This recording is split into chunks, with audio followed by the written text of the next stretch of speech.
एक बार महाभारत काल के समय की बात है, जब युधिष्ठिर अपने राजमहल में बैठे थे। जब उन्होंने नया नया राज्य बनाया था इंद्रप्रस्थ, तब वहीं चर्चा चलती है कि सबसे बड़ा दानी कौन है। तब वहाँ के सभी मंत्रीगण बोलते हैं कि महाराज आप ही हो सबसे बड़े दानी। तभी वहाँ सृष्टि को संचालन करने वाले भगवान श्री कृष्ण भी बैठे रहे। तब भगवान श्री कृष्ण कहते हैं कि आपसे बड़ा दानी एक और है।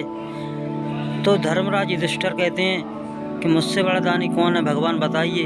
मैं तो अपने द्वार से कभी किसी को खाली हाथ नहीं जाने देता हूँ, जो भी आता है मैं उसको कुछ न कुछ दान जरूर देता हूँ। तब भगवान श्री कृष्ण कहते हैं कि उसका समय भी आएगा धर्मराज, जब मैं आपको बताऊँगा कि आपसे बड़ा दानी एक और है। फिर कुछ समय बाद उस प्रदेश में बारिश होती है और वहाँ पर एक साधु आते हैं। साधु संत युधिष्ठिर की जहाँ पर सभा चलती है, धर्मराज युधिष्ठिर के पास आते हैं और बोलते हैं कि मुझको कुछ दान चाहिए। तो धर्मराज युधिष्ठिर बोलते हैं कि महाराज बताइए मैं आपकी क्या सेवा कर सकता हूँ। तब साधु जी बोलते हैं मुझको कुछ चंदन की लकड़ियों की आवश्यकता है, क्योंकि मैं अपना यज्ञ करना चाहता हूँ। तब धर्मराज युधिष्ठिर बोलते हैं तो महाराज, तब युधिष्ठिर बोलते हैं मैं आपके लिए कुछ चंदन की लकड़ियों की व्यवस्था करवाता हूँ। तब धर्मराज अपने एक सैनिक को बुलाते हैं और के बोलते हैं साधु संत जी को चंदन की लकड़ियों की व्यवस्था कराई जाए। तब सैनिक जाता है और चारों तरफ घूम के आता है। तब दरबार में आके बोलता है कि महाराज चंदन की लकड़ियाँ कहीं सूखी नहीं मिली, क्योंकि सभी जगह बारिश हुई है। तब साधु संत बोलते हैं कि आपके पास ये व्यवस्था नहीं हो रही तो मैं खाली हाथ ही आपके द्वार से जाता हूँ। तब वहीं बैठे भगवान श्री कृष्ण मुस्कुराते हैं और बोलते हैं कि मैं आपको एक और सबसे बड़ा दानी है जो उसके पास ले चलता हूँ।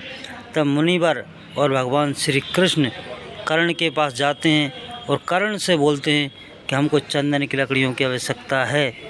तब कर्ण बोलता है ठीक है, मैं आपके लिए कुछ चंदन की लकड़ियों की व्यवस्था अभी कराता हूँ।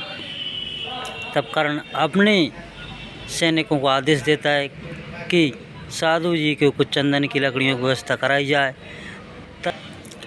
तब सैनिक बोलता है कि महाराज राज्य में बारिश हुई है तो उसके चलते हम चंदन की सूखी लकड़ियाँ लाने में असमर्थ हुए।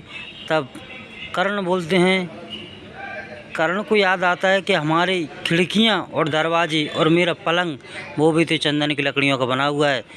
तब तुरंत आदेश देता है अपने सैनिकों को कि मेरे कक्ष में जाओ और मेरा पलंग तोड़ दो और महाराज को चंदन की लकड़ियों की व्यवस्था कराई जाए।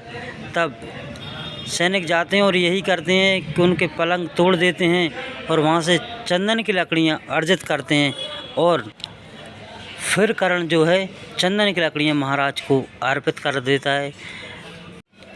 तब भगवान श्री कृष्ण युधिष्ठिर से कहते हैं कि धर्मराज पलंग तो आपके पास भी था और उसमें भी चंदन की लकड़ियाँ लगी हुई थी, लेकिन आपने ये विचार भी नहीं किया और कर्ण ने निसंकोच होकर अपना पलंग तोड़ दिया और महाराज को चंदन की लकड़ियाँ दान में दे दी। इसलिए कर्ण महान दानी, इसलिए कर्ण सबसे बड़ा दानी कहलाएगा।